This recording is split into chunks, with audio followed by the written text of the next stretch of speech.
and the revolution in Cape Verde.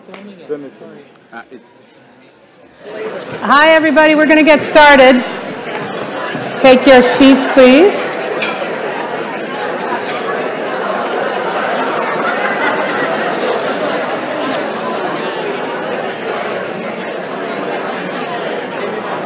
So I would like to kick off this plenary. Answer your phone. Be done with it. I am not Monique Miles. Monique Miles is in the schedule as moderating this panel, and as I think most of you know, she is not with us because she just lost her mother. And my heart grieves for my friend Monique. But at the same time, I am really honored to have been asked to do this session because this session is so core to the work that we have done together in this community and the work that we have done over the last 5 years and the commitments that we have made over the last 5 years. So I'm going to talk more about that in a minute. Before we get into the plenary and the panelists and the TED Talks and the keynotes and all the fabulous stuff that's going to happen, I want to invite Israel up to the stage to share some poetry.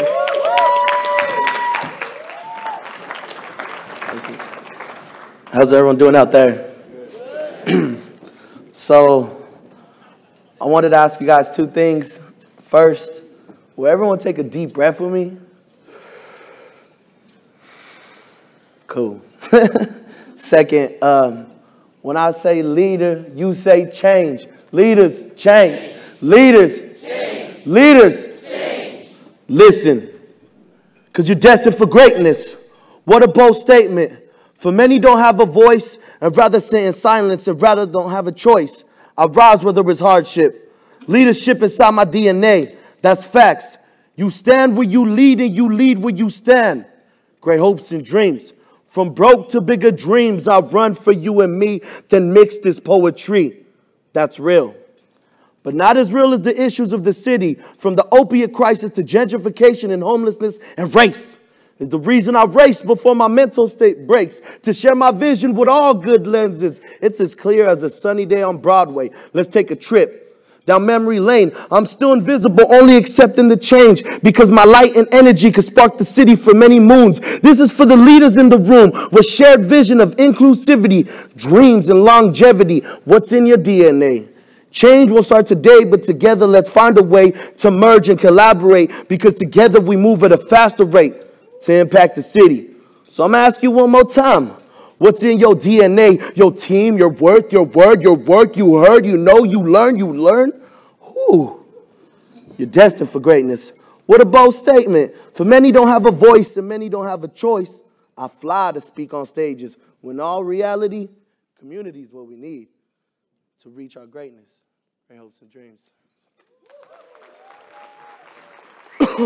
Thank you. Thank you so much. Well, that was amazing because it was as if he wrote that specifically for this session. So I don't know, did you? That's a perfect setup. Another round of applause. So one of the things that I have enjoyed, and I think JFF has enjoyed in our partnership with Aspen around this work over the last several years, has been this amazing ongoing commitment to organizing and building power among those people who are most impacted by the work that by the broken economic system, and that we are trying to work with in our collaboratives. And I think that the focus on organizing and the focus on equity has really deeply enriched the collective impact approach. I mean, it seems to me that it's actually really kind of changed the field of collective impact, and is a sort of living demonstration of how do you do this? How do you bring equity into collective impact work? What I especially appreciate about what Aspen has done is that they never take a kind of one and done attitude towards these things. They keep circling back and bringing in new ways to think about organizing, think about sort of human transformation, think about how do we sort of break the shackles of poverty, if you will. So we've heard from, and Steve was sort of referencing this when he opened the session, that we've had this thread. We had Angela Glover Blackwell, longstanding leader in the equity movement. We had Marshall Gans last May, who is just straight up from the Alinsky style organizing world. And then yesterday we had John Powell, who I found his message to be sort of deceptively, it sort of seemed simple, and then when he sort of got into what he really meant, it was like you have to change your entire worldview to do the work that he's talking about. So we're going to continue that here with a really kind of an amazing lineup. It's going to we're going to be sharing a range of approaches around power building, around disrupting poverty, and around organizing. So you're going to hear from these amazing people.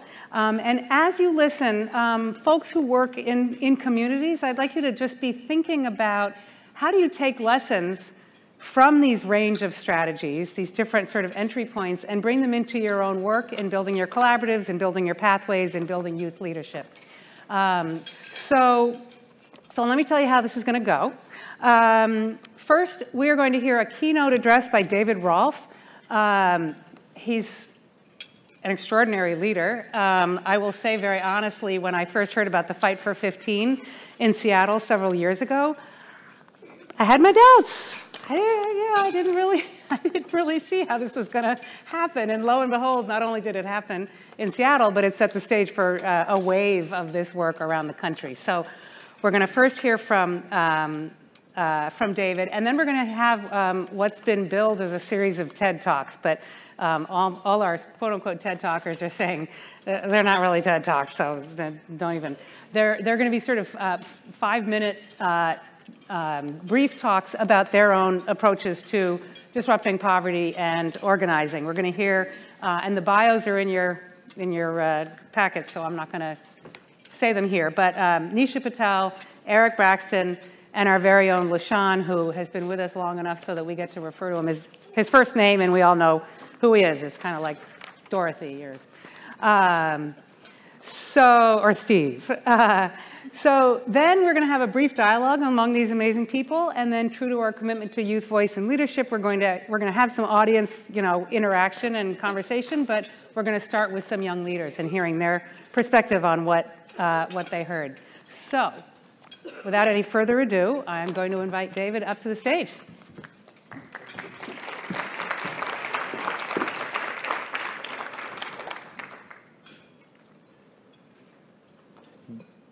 Good afternoon. I want to just start by thanking the Aspen Institute and the Aspen Forum on Opportunity Youth for inviting me to speak and for including me in this event. For those of you who spend time, like I often do, with Aspen, it's not uncommon to hear words like opportunity, and it's not uncommon to hear words like mobility. Those aren't controversial words. Many people on both sides of the political aisle would say they're for opportunity and they're for mobility. But I really appreciated and loved walking into the building today and not just seeing words on signs and in the program about opportunity and mobility, but seeing signs about justice and about power.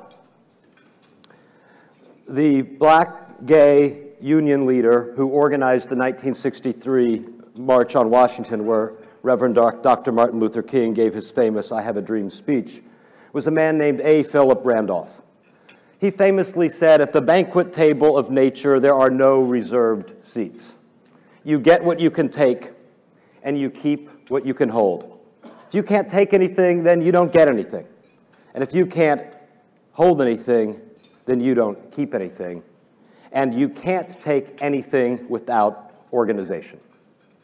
Now, when we think about power, I sort of think that power is the currency of change. If there is a change you wish to seek, that change can only happen if you and others together have the power to make it so. Now, power can come from the barrel of a gun. Power can come from the command of armies. It can come from the control of millions or billions of dollars. But probably no one in this room has any of those things. For us ordinary people. Power comes from acting together with strength and unity, often in the face of significant opposition, to achieve a common goal or objective. You know, this nation was not exactly born into perfection. At the dawn of the Republic, we had slavery, we had smallpox, we had short life expectancy, and we had suffrage restricted to property-owning white men. But at the same time, we had this crazy dream, a dream of liberty and justice for all.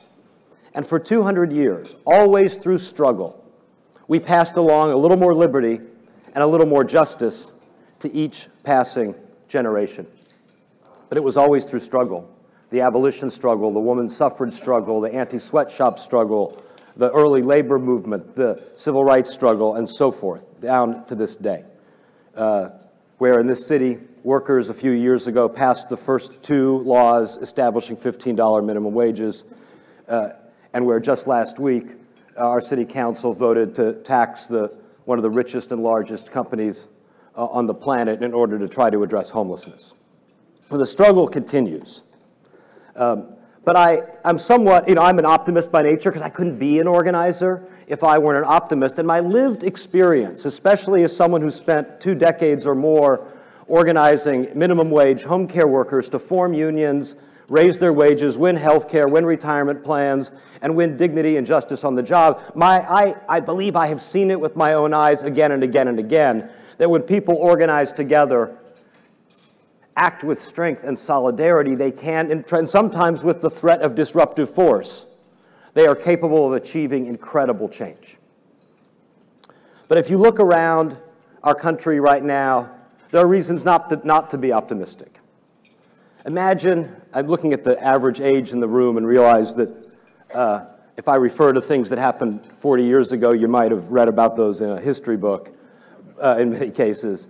But imagine getting into a time machine and finding yourself in the 1970s, and someone running for office said, you know what, a bunch of great things are going to happen. We're going to see the end of the Cold War, no more foreign military threats to U.S. soil. Women are going to double their workforce participation. We're going to get rid of the last of the Jim Crow laws. We're going to create more wealth in the next 30 years than has been created in all of human history, cure diseases that haven't been cured, create technologies that haven't been created. It would have been a pretty astounding and futuristic set of predictions. But if that same person had then gone on to promise that 93% of that wealth would go to the top 1% of income earners, that 7% of it would go to the top 10% of income earners, 0% to the bottom 50% of income earners, or the bottom 90% of income earners, and the bottom 50% would have to take a pay cut. What if someone had predicted that the low point in black poverty in America would have occurred in 1975? What if someone had predicted that the high point of equality in America would have occurred, economic equality would have occurred in 1970? What if someone told you that the net impact of women doubling their workforce participation between 1977 and 2012 was $0 in take-home pay for the bottom 90% of income-earning households?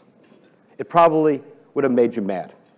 And it probably would have made you doubt that that futuristic, gauzy, high-tech future you were being promised was going to benefit the majority or the supermajority of our fellow Americans. America has now become a low-wage nation. When I was born, we had the world's largest middle class. Today, we're number 27. The average, half of all American workers make $17 an hour or less, 43% 15 or less, 25% $10 or less. We have, over the course of a generation, made debt-free college a thing of the past, shredded the funding for urban and rural public schools, got rid of unions, got rid of pensions, imported third world wages, exported manufacturing. And we wonder why our politics are fractious and divided. And we wonder why so many people sit on the sidelines of both the workforce and the electorate. But the good news, from my perspective, is, as we used to say during the Occupy movement, it was not always this way, and it doesn't have to be this way. It's a refrain I keep coming back to again and again in my book. right? Because it was not God that made automobile workers a good job in 1950. It was humans who did that. Humans who went on strike, who had the power to force the world's largest company at the time to say yes when they wanted to say no. Humans, by organizing together, holding the powerful accountable. Workers today have begun to fight back. Yesterday, 6,000 graduate student employees of the University of Washington walked out on strike for better wages and health care. Today in North Carolina, schools are closed because of a statewide teacher strike, as has occurred now in Arizona and Oklahoma, and began in West Virginia. And I want to talk a little bit about the Fight for 15. I was in a room with people I guess it would be fair to describe as exceedingly high-level White House and Democratic Party leaders in the fall of 2012. And my colleague from Chicago asked one of these people whom he knew from back in the day, what do you think about raising the minimum wage to, I don't know, what do you think, $8.50, $9, $10? And it was almost a laughing answer that we got. Oh, no, raise the wages, that's going to kill jobs and hurt the recovery and hurt small businesses. Not, by the way, not because that's ever been true, but because that's what we are told is true by people who have an economic interest in keeping wages low. But less than a month later, the first group of fast food workers in Brooklyn walked off the job calling for a $15 wage. The fight for 15 and a union had begun. A few hundred people in one relatively small part of a big city made a seemingly implausible demand.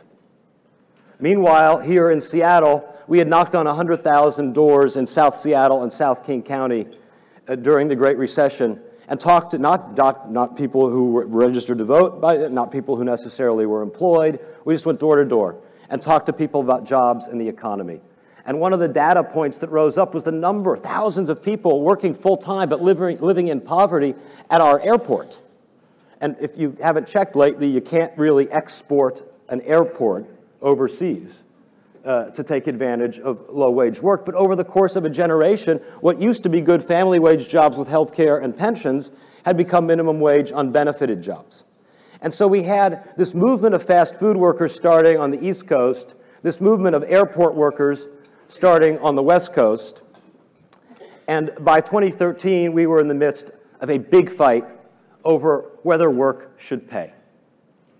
And our little city of SeaTac, which is, Seattle's a big metropolitan area. SeaTac is the municipality that contains the airport, became the very first place in the country to pass a $15 wage law in November of 2013.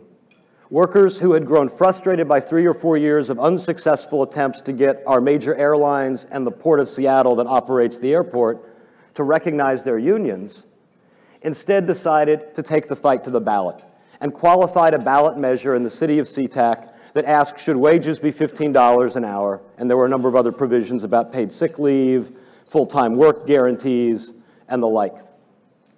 And we had a very public debate where every voter probably had their door knocked on 25 times by the pro-minimum wage folks and the anti-folks. And some of what the anti-folks said was kind of funny. They said all the hotels were going to close down, all the restaurants were going to close down. The one luxury hotel in SeaTac was probably going to downsize and lay off workers. The general manager of that hotel even had the nerve to say that if the wage went up to 15, he wouldn't be able to afford to give his staff free meals during their breaks, and that some days that was the only meal they got. Think about that one. So you pay people so little they can't afford to buy their own food, and no. But on election day, by a margin of 77 votes, which is why you should never let anyone tell you your vote doesn't count, by a margin of 77 votes, the voters of SeaTac, which is a largely immigrant, people of color city, governed largely by conservative older white homeowners who bothered to show up in August off-year municipal elections, enacted the country's first $15 wage law. And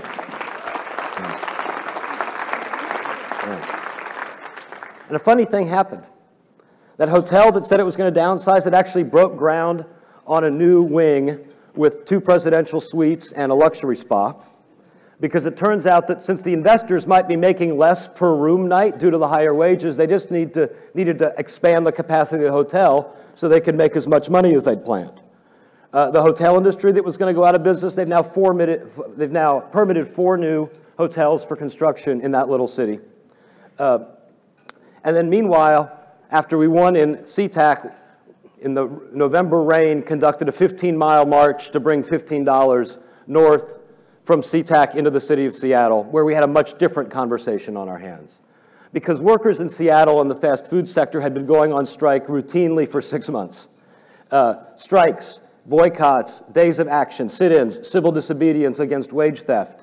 And those fast food workers in Seattle transformed the narrative of Seattle's 2013 election so that whatever you thought about, you were going to talk about when you announced your candidacy for mayor, there was one dominant issue occupying the narrative of the city that you could not escape from. In every community forum, in every meeting, you were going to be asked, where do you stand on the $15 minimum wage? And by the time we got to that SeaTac victory in November of 2013, Seattle was busy electing a mayor and a city council, all of whom in some form or format had pledged that over some timeline they would support the establishment of the nation's first $15 minimum wage in a big American city. And because, yeah, thanks, please. And because the business community saw what happened in SeaTac, they said, you know what? We don't want to fight, we want to negotiate. And so for 4 months, myself and other representatives of worker and community organizations literally sat across the table from the leaders of Seattle's business community to peacefully negotiate the implementation of the first big city $15 minimum wage. Now, we heard all of the normal myths. You know, restaurants were closed. Tom Perez, who was then the Secretary of Labor, said, David, every time I come to your city, I pack my lunch because I think all the restaurants have closed there. I keep reading that. Now, restaurants do sometimes close. It's a volatile industry, but on average, since then, we've opened about 3 new restaurants for every one that's closed. Jimmy John's restaurant 3 blocks from my office has a big sign saying now hiring $20 an hour. So all of the trickle-down mythology that when wages go up, jobs will go down was disproven. Because the truth is, it was never right to begin with. When wages go up, jobs go up, because when workers have money, they actually spend it. So if you give a low-wage worker a pay increase, what do? They fix the dryer. They enroll in a class. They buy a textbook. They fill a prescription. They give to their congregation. They go to the store. They buy groceries. Maybe they go out to eat once a week. All of that money circulating in the local community, in turn creating demand and causing hiring and jobs. It's an upward spiral in the economy. This is why when everyone tells you high wages produce unemployment, ask them to look at Seattle with less than 3% unemployment today, or Germany with less than 3% unemployment, highest wages in the world. It turns out that's not how the economy works. It's not that when wages go up, jobs go down. It's that the better we all do, the better we all do. And the secret sauce is that inclusion is the critical element of growth. Because the more people included in an economy are then participating every day in that economy and allows the economy to grow. By contrast, so if you give $1 of pay increase to a low-wage worker, it comes back at a 2.4% multiplier effect into the local community. If you give a billionaire a tax break to create a job, it comes back at 80 cents worth of value. So you lost 20 cents. Because a lot of that money went into the stock market, went to overseas tax havens and private bank accounts. It did not recirculate in the local community. So what we believe we have done with things like the Fight for 15 and many other efforts, including up to what's going on in North Carolina today, is to actually disprove the theory that the economy is like the weather and you can't do anything about it, but to prove the theory that the economy is created by humans, and humans united together with acts of strength and solidarity and sometimes defiance can actually change the outcome of history for some of the most disempowered and invisible people that are amongst our communities and our sisters and brothers.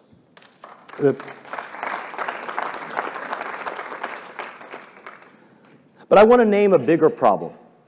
And I want to name it not because I know exactly how to solve it, but because I suspect that in this room, the ingenuity and experience and energy probably exists to solve it in our lifetimes.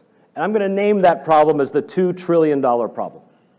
$2 trillion is the amount of our national income that has been redistributed upwards to the 1% every year since the 1970s. It didn't happen because we became a poorer nation. We're richer than ever. It didn't happen because we became less educated. We're more educated than ever. It didn't happen because capital markets were volatile. It didn't happen because CEO pay was shrinking. It didn't happen because productivity was going down. All of those things were going up. It happened because we followed the wrong leaders and the wrong ideas and adopted the wrong policies that on balance had the impact of redistributing both wealth and income upward to the tune of $2 trillion a year, or about 12% of our GDP.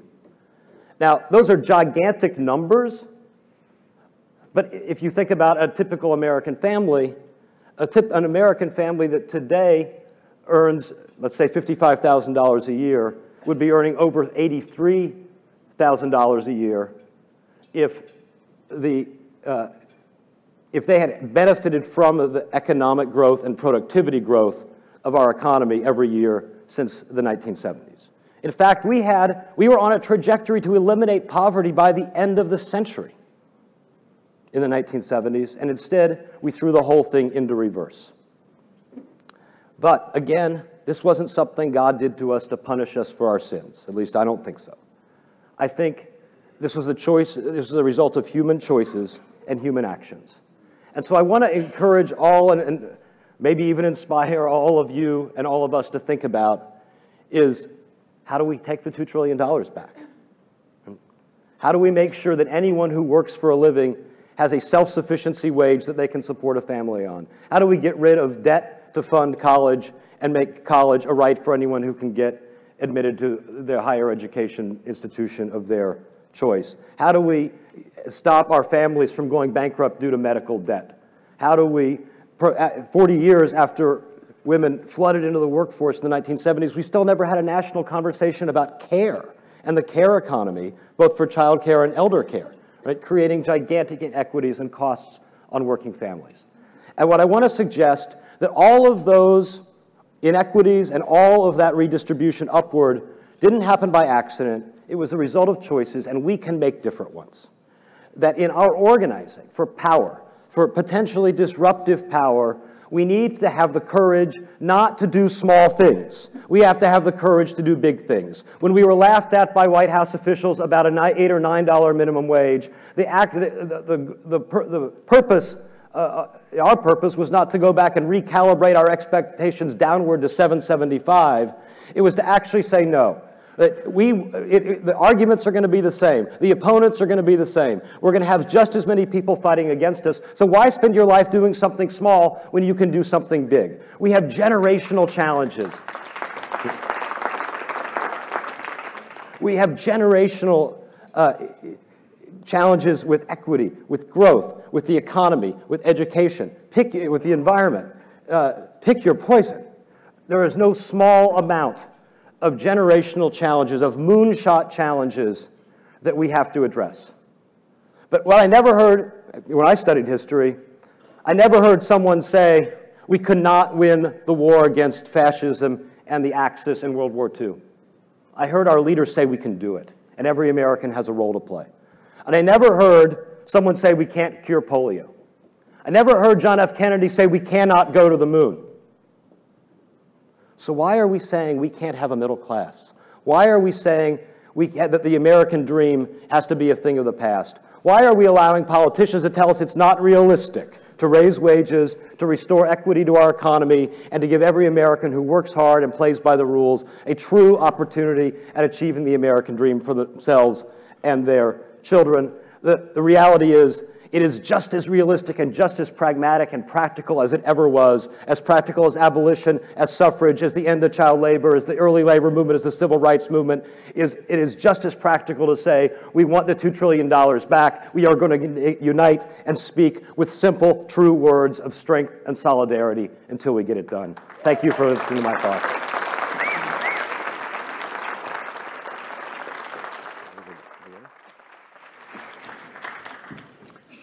Thank you, David. So one of the things I love about hearing speakers at Aspen is that they give us the language that we can use back in our work. And I heard two things that I want to take with this. One is, how do we take the $2 trillion back?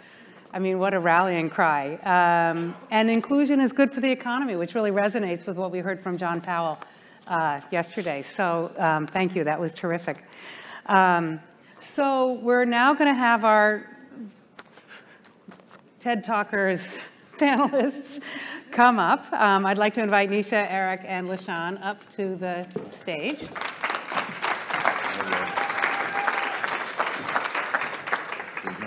So, so I know that Monique did a really good job of like organizing this whole thing and figuring out how she's going to make it work. And I know you must have, in your planning conversations, had a conversation about how in 5 minutes you're going to talk about the challenge you're addressing, talk about the strategies you're employing, and talk about the role of young people in your approach, and talk about the lessons learned. But that's what they've told me you all are prepared to do. Lies, all lies. So I think we're going to start with you, Nisha. Okay, and there. All right, good afternoon. And there should be some slides coming up. All right. Yes, so I am going to try, and I was told I had 7 minutes or less. So I'm going to try to summarize 2 years worth of work in 7 minutes or less. So hopefully this works.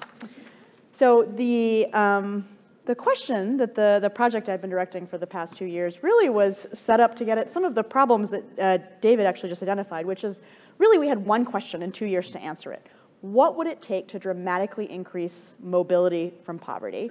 Or another way to put that is, what would it take to restore the American dream? And so a lot of what I'm going to talk about is based on a report that I recently co-authored that's called Restoring the American Dream. You can go to mobilitypartnership.org for more information on that.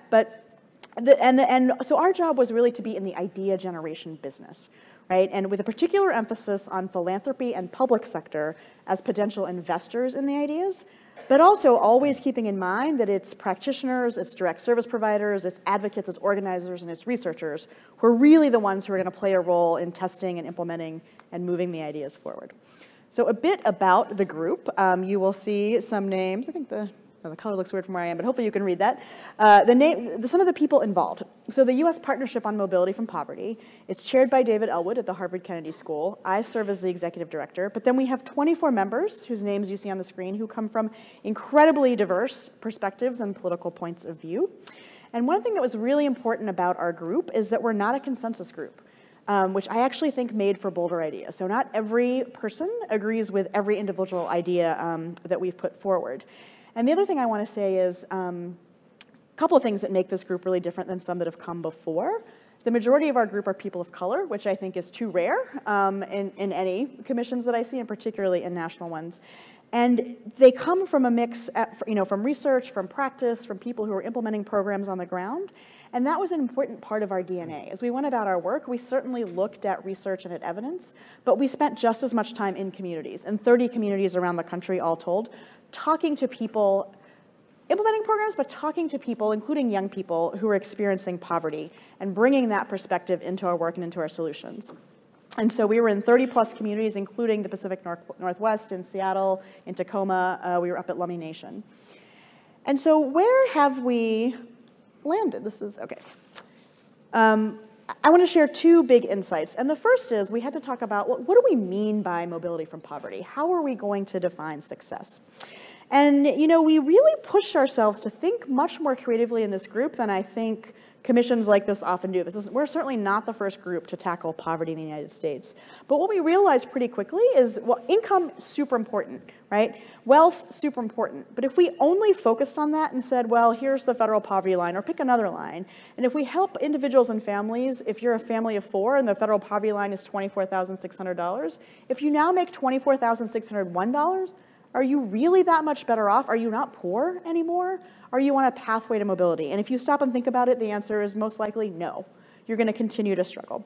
And so at our very first gathering, as we talked about defining success, one of our partnership members, John Powell, who you all heard from earlier, right, said this profound thing that just resonated with the entire group. He said, here's the thing about poverty. It's not just about a lack of money. It's also about a lack of power. So exactly where David started, right? We have to talk about power. So economic success, super important, it's foundational, but it's not enough. Second, and equally important, this notion of power and autonomy, of having agency over your own life. And I know that's a lot about the work that all of you do in the room, about building agency individually and in communities. But then third and equally important is this notion of being valued in community. And what was fascinating about this, I mentioned we have people in our group who come from very different political points of view. And so John Powell talks about this concept, and he may have talked about it here with you, as belonging, right? Belonging versus othering. Arthur Brooks, another partnership member who heads up the American Enterprise Institute, comes from a much more conservative point of view. And he talks about this concept as dignity, right? As having meaning in your life. And what we pretty quickly realized was these concepts are part and parcel of the same thing. So we talk about it as being valued in community. Another way to talk about it is social capital or social connection or social inclusion. And we think it's all three of these principles that have to be embodied when we talk about upward mobility.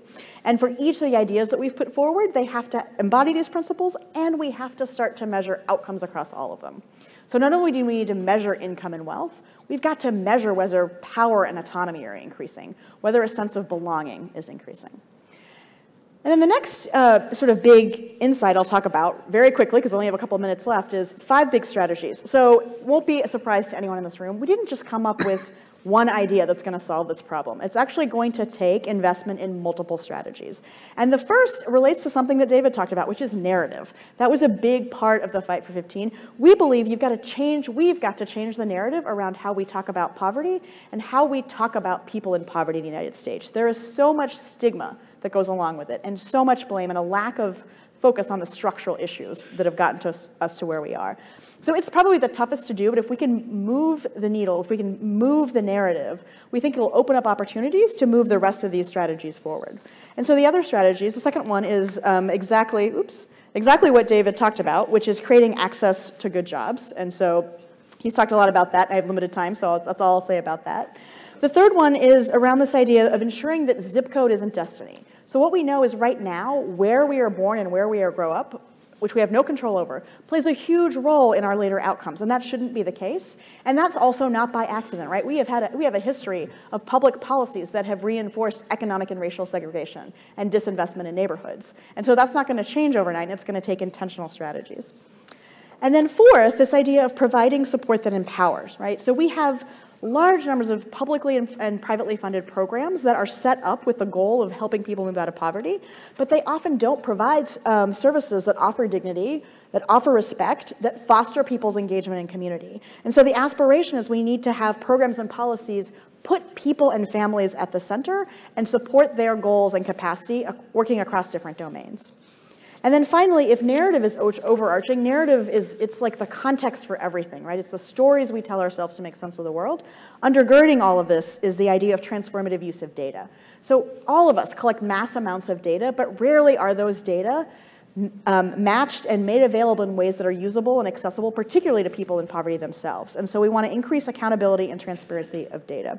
And so I'll end by saying, in summary, again, there's no one strategy. It's going to take investment and implementation of these 5 mutually reinforcing strategies, and it's going to take cross-sector collaboration. So there's no one government agency, there's no one philanthropy, no one youth-serving organization that's going to do it alone, but working together.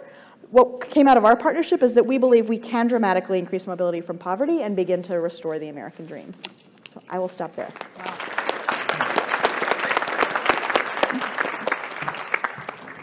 Thank you. There's so much of what you said, Nisha, that completely resonates with the work that the communities are doing here around changing narrative, around a different way of using data. And I think that the programs that people are putting into place are providing support that empowers. That is core to the work of the community organizations and others here. So that's amazing how much resonates. Thank you. Okay, Eric, come on down.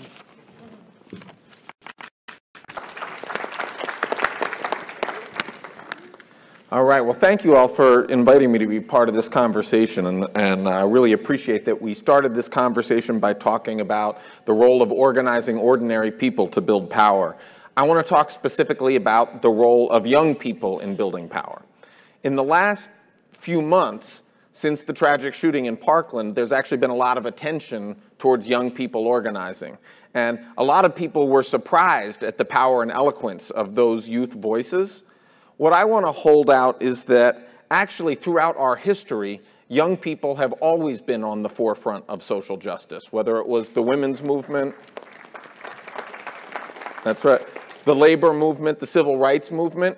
Young people have an inherent sense of justice and a willingness to take risks that has meant that they've always led some of the most important changes.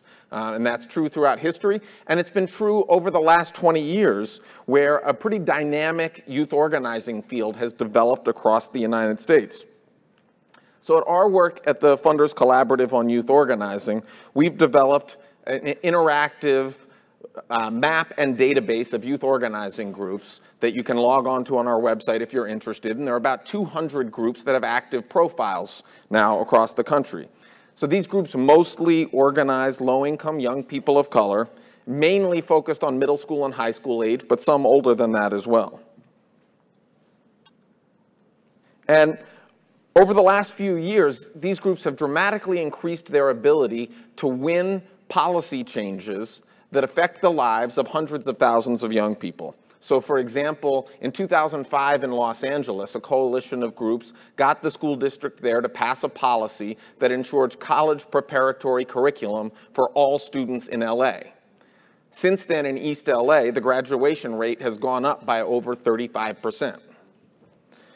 Similarly,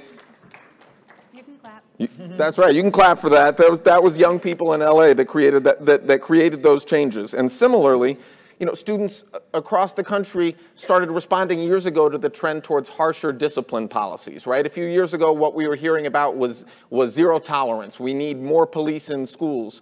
But young people started organizing to end the school-to-prison pipeline, and they have fundamentally changed the common sense on school discipline to the point where restorative justice is being spread throughout schools across the country. So we know that when young people organize, they can lead these changes.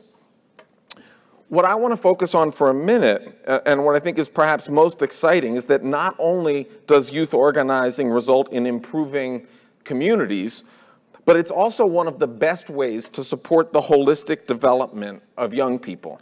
Especially for low-income young people and young people of color.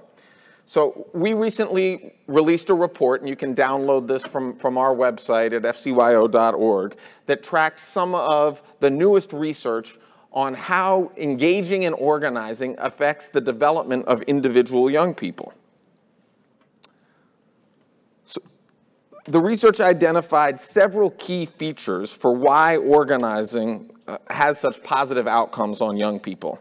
They found that it has a learning process that includes cycles of preparation, rehearsal, and performance and feedback, that there are accelerated opportunities for leadership, that engaging in organizing is relevant to the everyday struggles and aspirations of young people, and that there were positive, affirming relationships that recognize young people's dignity and humanity. They also found that for organizations that scored higher in terms of their organizational culture, where young people felt more affirmed in that space, that those organizations also had higher ratings. Those higher ratings were predictive of higher outcomes, including positive racial and social identity, critical thinking, academic empowerment, hope, and commitment to future civic engagement. So we know that engaging in organizing has all of these positive outcomes for the individual young people. Another key finding was that youth organizing is highly effective at reaching the social and emotional learning outcomes that many researchers now believe are the best predictors of future success. That through their organizing work, young people learn to channel their emotions through constructive action, maintain their composure, and stay focused on their goals, even when they're faced with difficult emotions like anger, anxiety, frustration, and demoralization.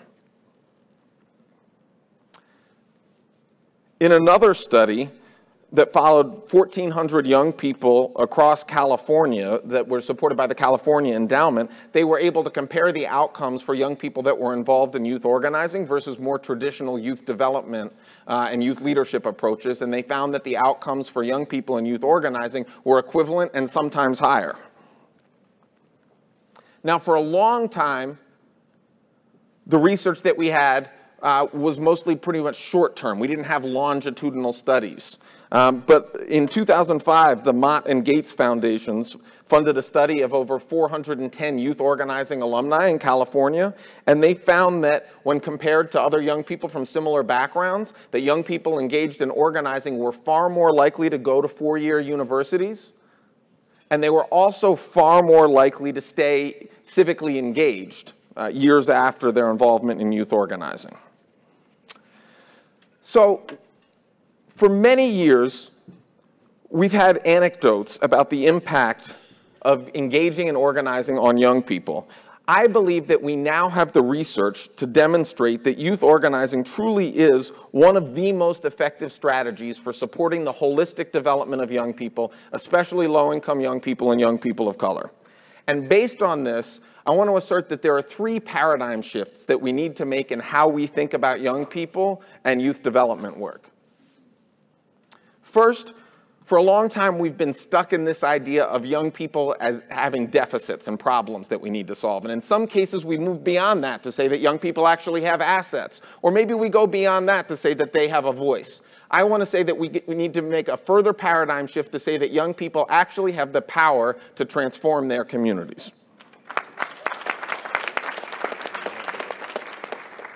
Second, most of our frameworks on youth development and social emotional learning have not paid much attention to the role of agency and leadership and organizing in the development of those young people. We need to change our dominant paradigms and narratives on youth development to recognize that engaging in organizing, engaging in solving problems in communities is one of the best ways to support the development of young people. And finally, we often get caught in this thing about the difference between individual change and community transformation. And I know that as community leaders and funders, we often think we have to choose between those two things. But the truth is that individual change and community transformation are fundamentally linked. We cannot do one without the other. We can't expect our young people to be all so resilient that they can succeed in communities that are crumbling. The most effective way for us to make change is to link community and individual transformation, and that's what youth organizing does. So finally, I want to say that I'm really glad we're having this conversation about ending poverty. And I think in order to do that, we're going to need to be able to create some fundamental structural changes to our economy. If we're going to do that, we are going to need to organize and build power. Throughout history, young people have always been on the forefront of movements to do that. And if we're serious about taking on that kind of challenge, we need to support the leadership of young people to be at the forefront of such a movement. Thank you.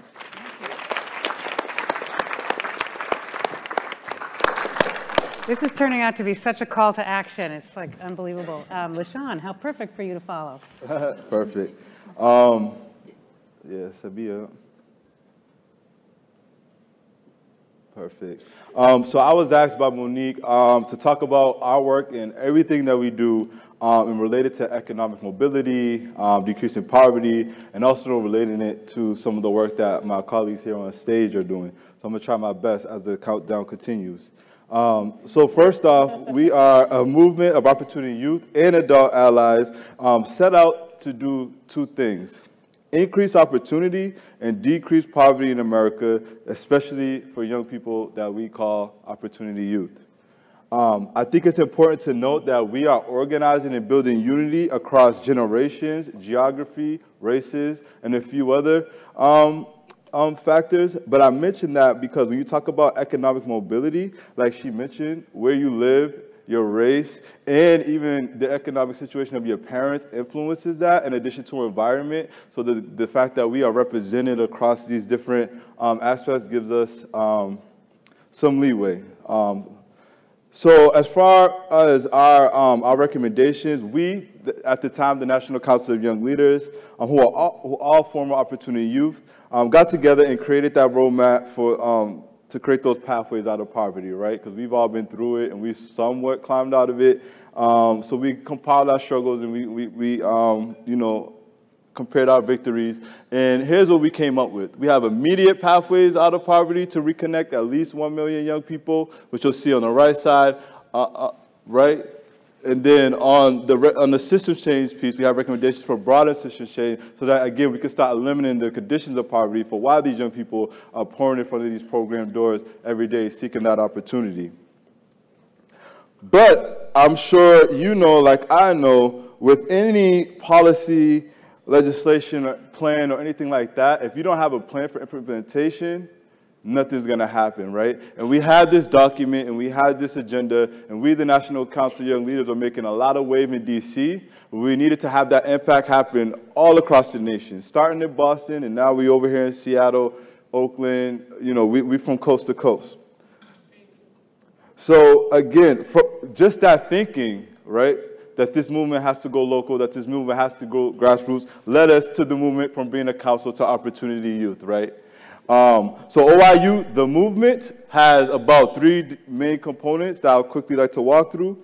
Like I said, we started off as National Council of Young Leaders who really set the agenda, set the vision, but we knew we had to go grassroots. So now we have 14 community action teams that we work with who are organizing their cross-sector partners and organizing their local young people to really drive that change in their community. Many of them in the room today: Seattle, Phoenix, San Francisco, the newest addition to the bunch. Of course, I hope I mentioned Seattle, Atlanta. You know, forgive me if I missed you, but we in the building. But in addition, due to resources, we can't have community action teams in every community, right? But we have strong young leaders and advocates who we want to uplift. So we also have community leaders that we're building out who are coming from various communities doing this work. So with that said, I want to talk about our work through how we build power and economic mobility. And I read Nisha's report called Restoring the American Dream, and they have 5 strategies, which she already laid out to you on how we can increase, increase mobility out of poverty. So I decided to talk about our work through their 5 strategies. I adopted some language a little bit first. So it starts with changing the narrative. Like she said, how we think about people shifts the way we shifts our perspective of people, and eventually the policies that we devise for these people, right? So we're talking about system change for Opportunity Youth. We need to change how these decision makers are thinking of our young people. So I'll give you a concrete way of how we're doing that. We've done a lot of social media campaigns to try to flip that narrative. I'd like to shout out Seattle, who just launched a campaign on Instagram called OY I'm Worth It. All of you check that out on Instagram. OYU Central has launched OYU Votes, where we had young people take pledges online saying that they will pledge to vote. So that's one simple way, again, to start changing that narrative in a positive way. Second, creating those pathways to powers. We recognize that power comes from the grass, from bottom up, but it also goes across. So it's about building power in the communities, but also putting our young people in positions of power across sectors and corporations and philanthropy and programs across and government across the board, right? And giving them that autonomy over their life, right? And civic engagement is another important piece of the power building, because regardless of the issues are, like Eric laid out, and are pretty similar to communities: criminal justice, immigrant rights, housing, all those different things. But we know that if they can build their political power, they can tackle all those issues, right? And that's part of the reason why young people are being ignored, because they're not showing up on these lists or these elected officials. So we're saying, you know, civic engagement is broad, but here's a quick way to build that power. And it's about meeting young people where they're at. And this picture here is in Boston at a local bus station, Dudley Square, where you can see young people registering, young people as they're trying to get to their school or whatever to register to vote. So I really love that picture. Transforming the data, I want to say, is very important. I think there's 2 important pieces to that. One is equipping our communities with the data that they need to have impact, whether it's voter turnout rates in the community, whether it's how many Opportunity Youth are in your particular city or county, or whether it's telling how much your city, state, and government is spending on this and where the gaps are and where we need to start filling this. So again, equipping the communities, but also letting communities tell their own stories and provide their own data. So we just partnered with a university called Circle. We hired 12 opportunity youth to collect surveys from their peers. We collected 1,000 surveys from 6 different communities to talk about how young people feel about getting access to information that they need to vote themselves, but also their family members in the community. And once we get those findings, we're going to bring them to election administrators and advise them on how they could do better outreach in our communities. Increasing access to opportunity is the obvious. Our work is about bringing opportunities into our communities. Specifically on a national level, we have the Reconnecting Youth campaign, where we've looked at how many opportunity youth are in this country. We looked at how much the federal government is spending. We know the gaps, and we're putting the pressure to close it. Locally, we have a similar campaigns. Like I said, we're training our communities to look at, forget the 6 million or 4.9 million, how many young people are disconnected in your city, right? And then parallel that to how much your local government is spending, and then hit them up, right? So we have a national campaign, we got a local campaign. Long story short, we're bringing in real opportunities into those communities. Last and not least, which I really love, she talked about the zip code, what I call it restoring and revitalizing neighborhoods. When you talk about economic mobility, especially for people from Black and brown communities, they have to leave their community in order to be successful, right? And that's not necessarily fair. So through our organizing, like I said, we're tackling these issues so that we can create the communities that we want, that are healthy, that are wealthy, that are thriving, so that we don't have to leave these communities to be successful. So I'll just quickly, maybe that was my cue. Okay, some other quick examples of some victories. We're new, but some victories are rolling in. We brag different, so bear with me. Boston, you'll see, they engaged in a week of call to action around the criminal justice bill around expunging in Massachusetts. Just recently, that bill got put on the governor's desk and it got approved, so shout out to Boston. And all the organizations are part of that. It wasn't just us, it was a strong effort. Sacramento, on the second town hall, engaging with their mayor, their city officials, they have secured a new and established Department of Youth. Now they're working on getting a dedicated line item to feed some funding into that department, right? Again, directly connecting those young people. In Atlanta, in Seattle, and a few other cities, we have supported 100K, not just bringing young people into a space to get jobs, but really putting young people in powerful positions to advise CEOs and corporations on how they can best create an environment that's not only attracts opportunities to their companies, but supports them in their companies. And I guess I'll stop there, and thank you for the time I went over. Sorry, y'all.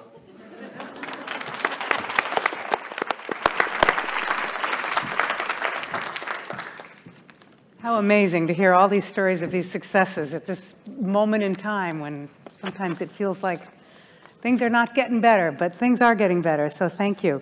We're going to have about 15 minutes, 10 minutes of conversation amongst us here, and then we're going to open it up to you all, so get your questions and comments ready.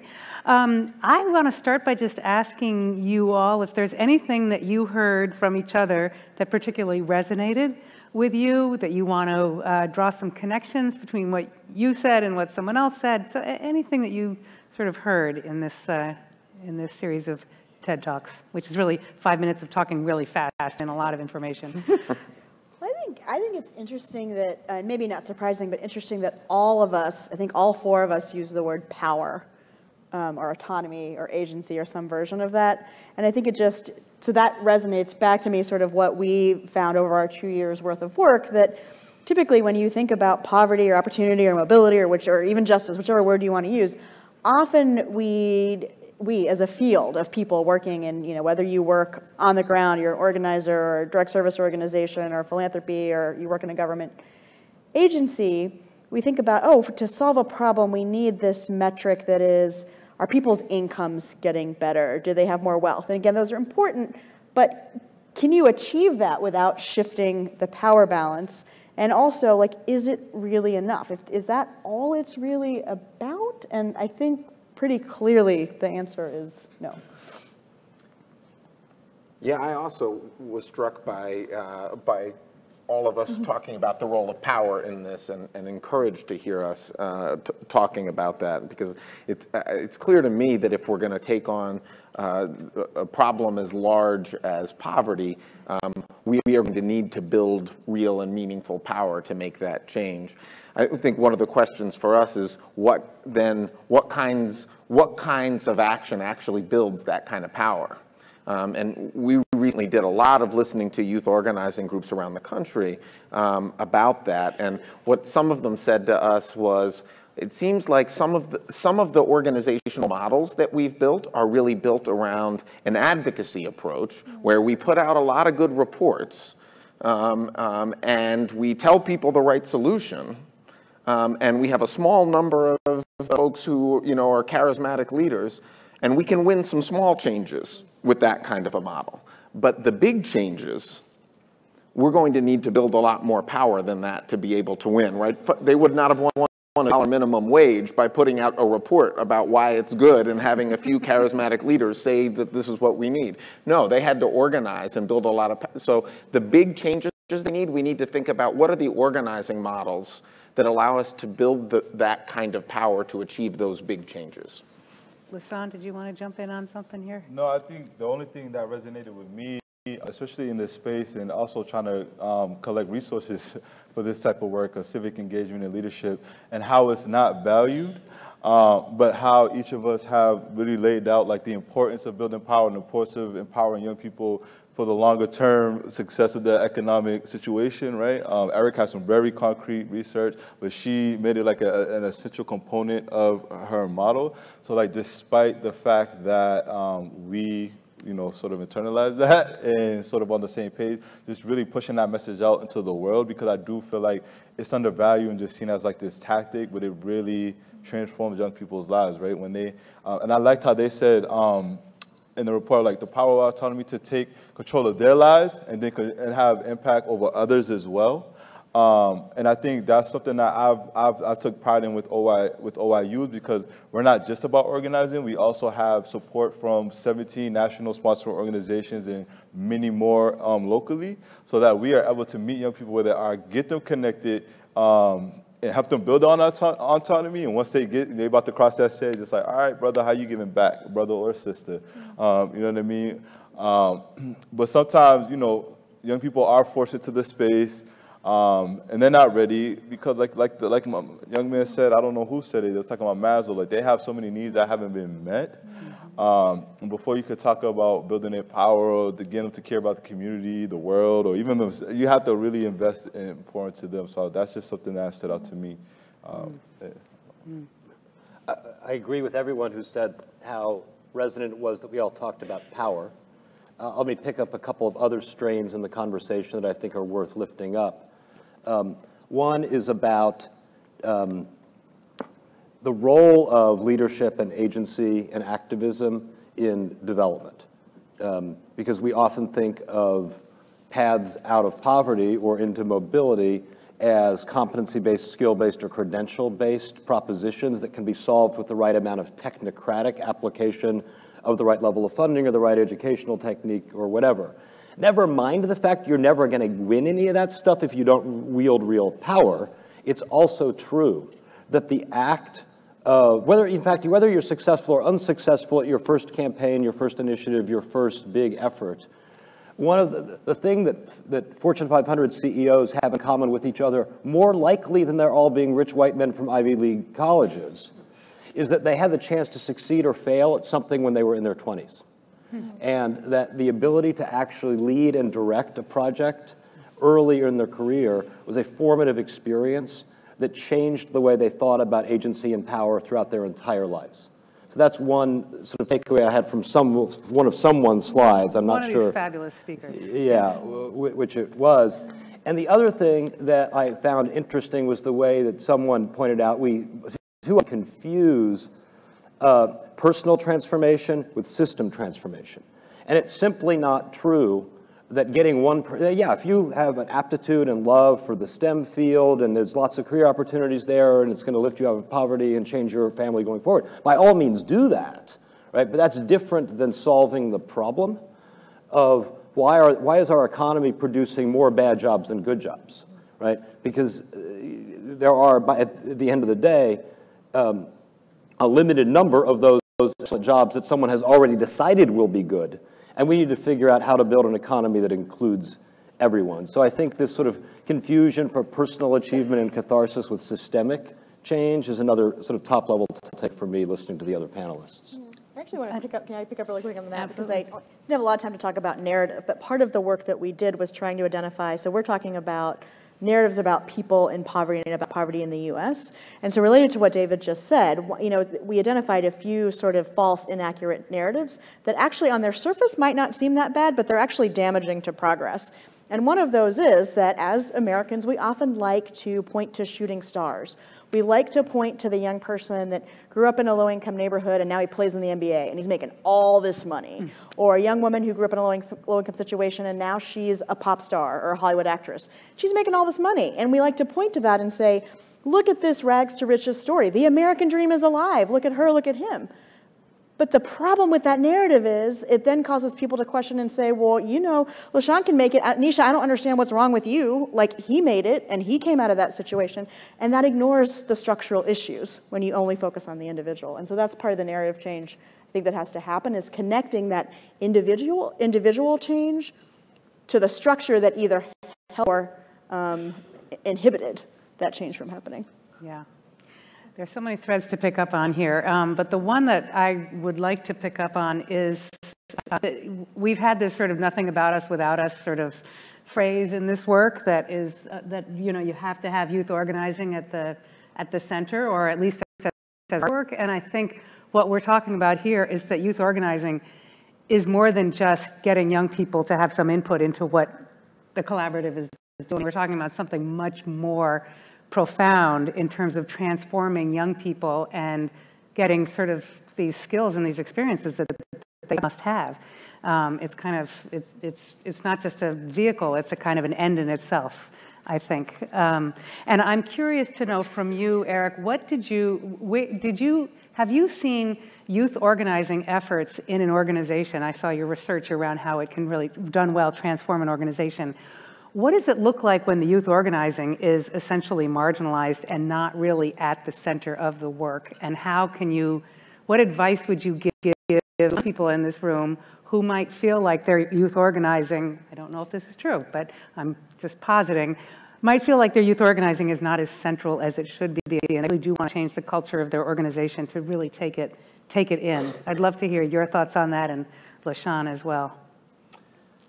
Yeah, I mean, I think that organizing, again, we'll keep coming back to this theme that organizing is building power, right? And you know, I always remember the Frederick Douglass quote that power concedes nothing without demand, right? We will that the voices of young people are essential in this. This work is about them, and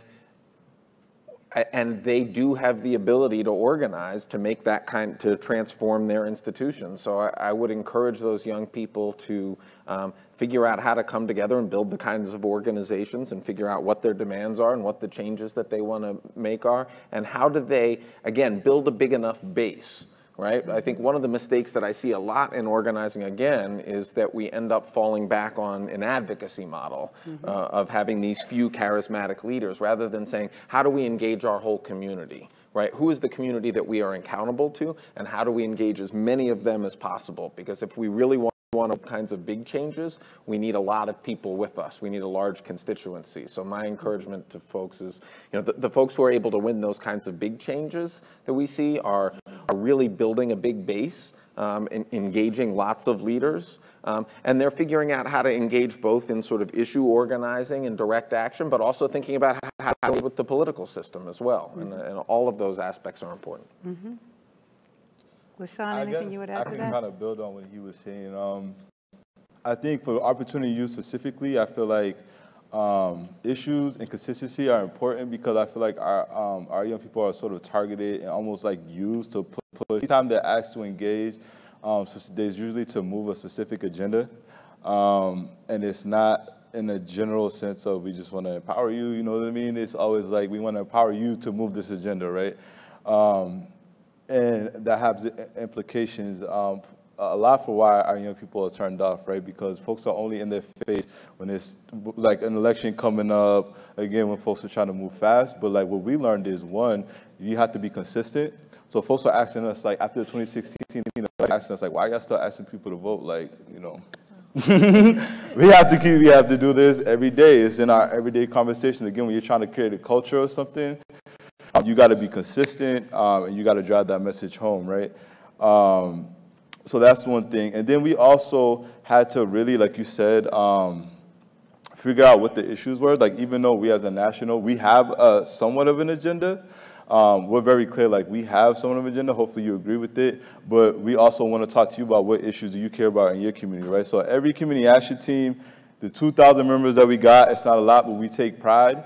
We have sat in a room with their young people and had that conversation with them, like, what are the issues impacting your community? Okay, these are the issues. What are your solutions? Okay, make an action plan, right? So they have that autonomy to fully exert, because it's another thing to just build them with these skills and not give them an opportunity to flex, right?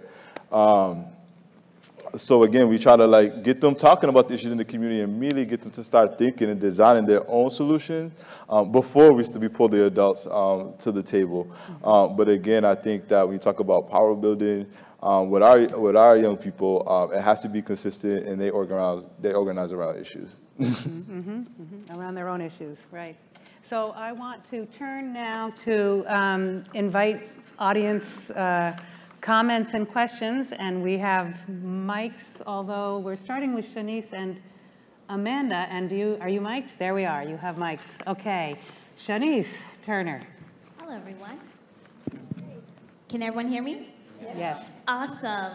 So thank you so much for making this a conversation rather than like a speaking engagement, because this is an issue that is really important to me.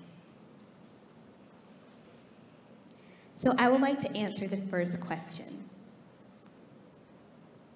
How did this dialogue resonate with me? It definitely resonated with me, especially with the healthcare in Atlanta. We're known as the highest in young people with having the sexual transmitted disease of AIDS and HIV. And being within that age range, I want to make sure, I mentioned this in our United Way Youth Advisory Council, that I would want young people to walk into a doctor's office or a clinic empowered and not afraid. To know that, with you, Eric, that the young people do find healthcare as one of the 4 important tasks to them. It made me feel happy to know that we are taking accountability and power into our health. With you, David, you made mention of affordable health care, and that for every 1 store that was closed, you had 3 more put up. And with that, that means more economic development. And with the Jimmy John's being $20 an hour, how many young people are you empowering? And how many young people are you giving hope to just by doing that? And I'm sure it's in their communities too, with accessible transportation. With you, Nisha, you mentioned that your board has, I want to say 80% of people of color? Well, majority, so just over 50%. Majority, okay. And that makes me extremely encouraged that it's just not the young boards that are having minorities, that it is also the boards that are over us and doing more leadership than we're doing, that are integrating diversity into them. With you, LaShawn, I love your passion for OYU in that you make sure that these youth-led movements are truly youth-led. He made mention of the 100K. It was an amazing event in Atlanta, and it was the 7th one in Atlanta as well, 7th city. So with that means we had over 5,000 participants, and you should have been there. The young people smiling for getting a blazer, a tie, someone talking to them, speaking to them as if they're a person. it was impactful. It made me feel powerful. It made me feel like the work that I'm doing here in the city, in Seattle and Atlanta, is actually doing something and that we're actually getting somewhere.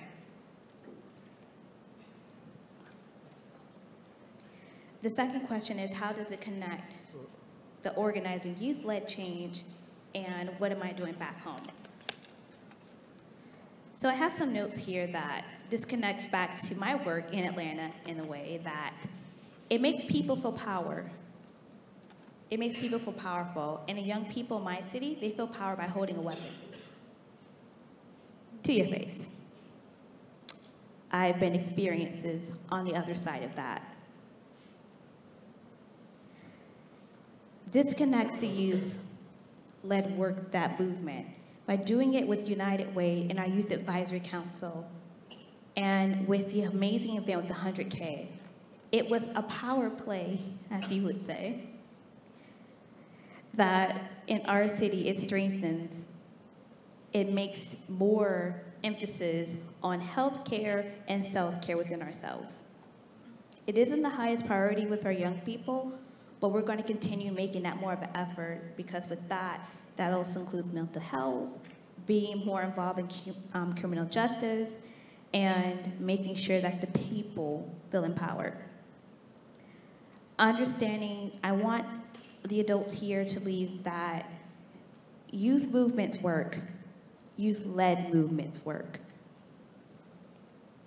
They give people power by providing spectacular reports and results, as you see the many results that LaShawn had mentioned with the pictures and the data that was also mentioned as well.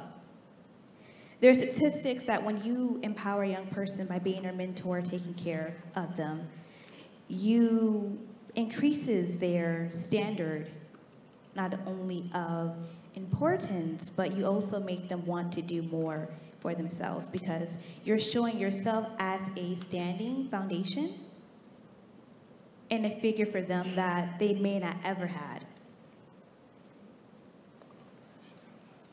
In Atlanta, the results that we do when we feel empowered is that there are many different youth-led movements, such as Black Lives Matter, Civil Rights, the Seattle Washington Walkout with Lake Washington, and in Atlanta, we have march parades and protests in Atlanta. So that are my thoughts. Thank you. Thank you, Shanice. So if anyone wants to do youth-led organizing around healthcare, talk to Shanice. All right. Also, just talk to Shanice in general. She's lovely. So some of the things that resonated with me was talking about power and talking about autonomy in youth movements. And I am super fortunate to be the Youth Voice Project Coordinator in Boston. And we are autonomous. We design our own projects. We go into communities and we host our own town halls and ask young people ourselves what we want to do. And we have the ability to design what we want, what we think is effective, and what young people tell us is effective. So it was really affirming to hear that from all of you and to see research. I also went to Eric's session earlier because I wanted more research.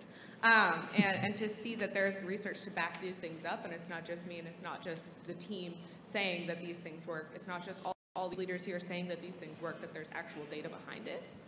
And so to move into this conversation around power, I do want to talk to the adults in the room and channel our great youth leader, Jacob, who's not here this time, but she always challenges y'all as we close a plenary, and so I think I want to move into that space. So I liked the continuum of youth voice, from deficit to voice to power. So I know adults sometimes can get a little antsy because we say we want a seat at the table, and then we say we want a bigger seat at the table, and then we say we want to be the table, and then we say we want more tables for more young people, and we want all the tables to be young people, and that's because it's our lives. Like, it's my friends, it was me, it is me. Like, Opportunity Youth is personal to us, and it'll never be personal in that same way for adults. It just won't. And so we are always going to keep pushing and asking for more because we know it can be done, and we need adult allyship and support in this area.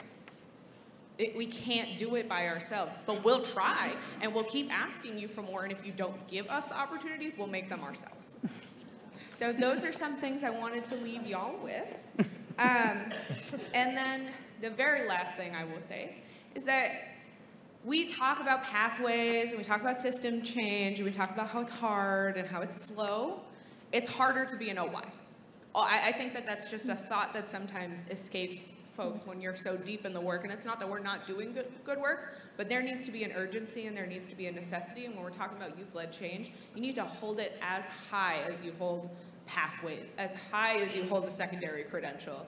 Youth-led change, youth development, and youth empowerment needs to be held at that same level of vitality. It needs to be there, or you're not doing OY work.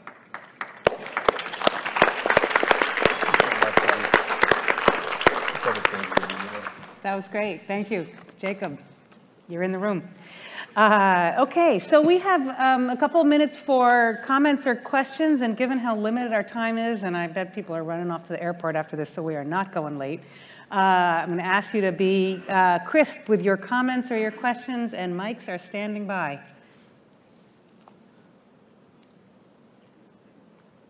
It's like the old guy has a question. Thank you. I'm way old, so I'm just going to sit. I'm not going to stand. Thanks.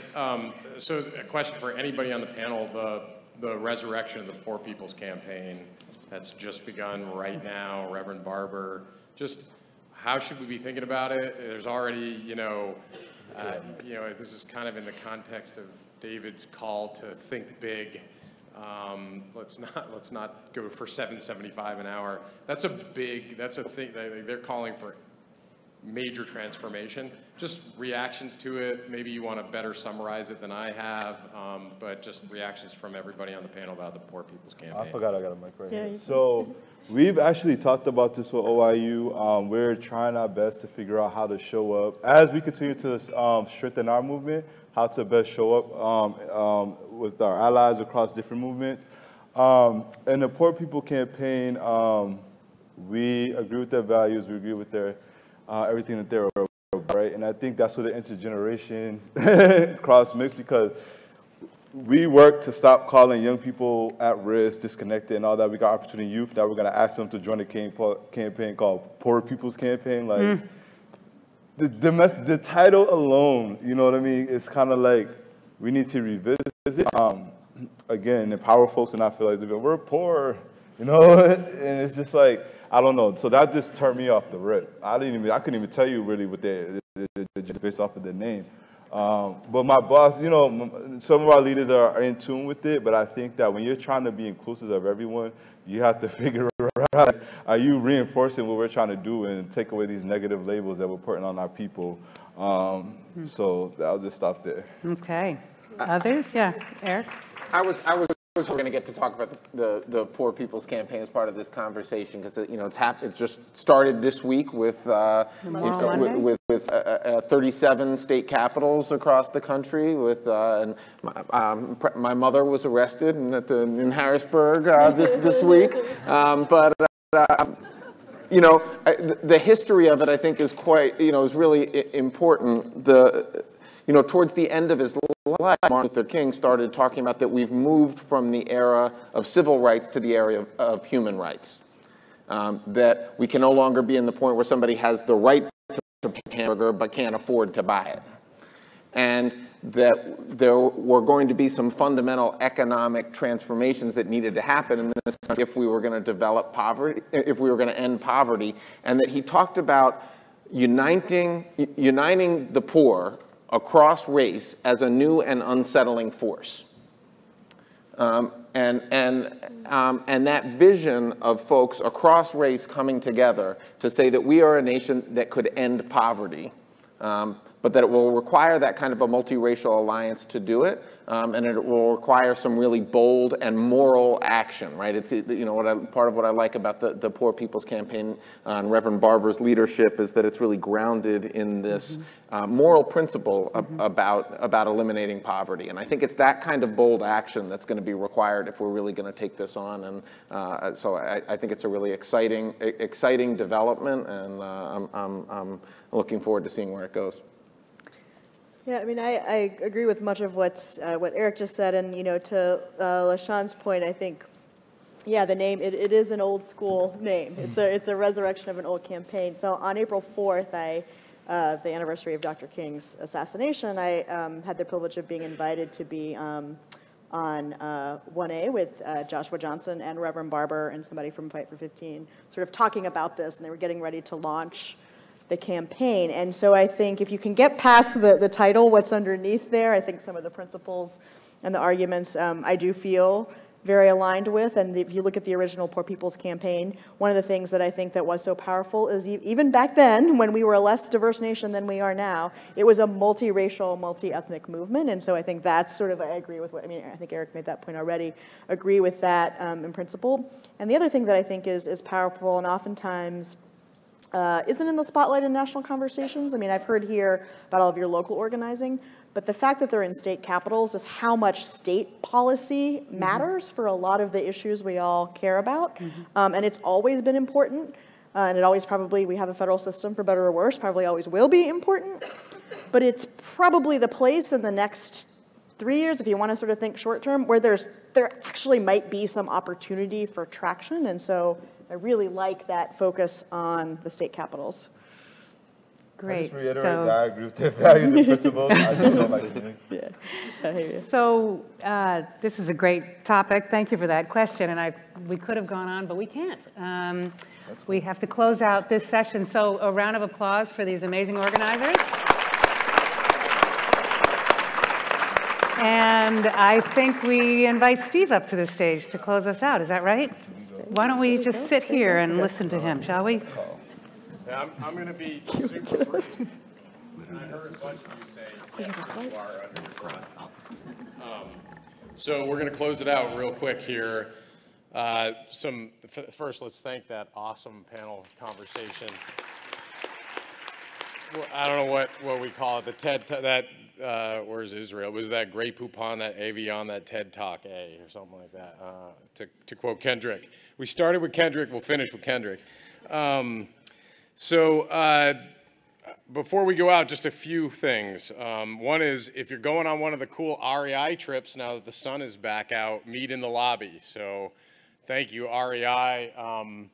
Actually, if you guys have a chance to put all the sponsors up, let's make sure we have many photographic moments for our sponsors, thanking our sponsors for this amazing gathering. And REI is one of the special ones because part of what they sponsored were these trips. So if you're going, look for the REI leaders in the lobby. Thank you.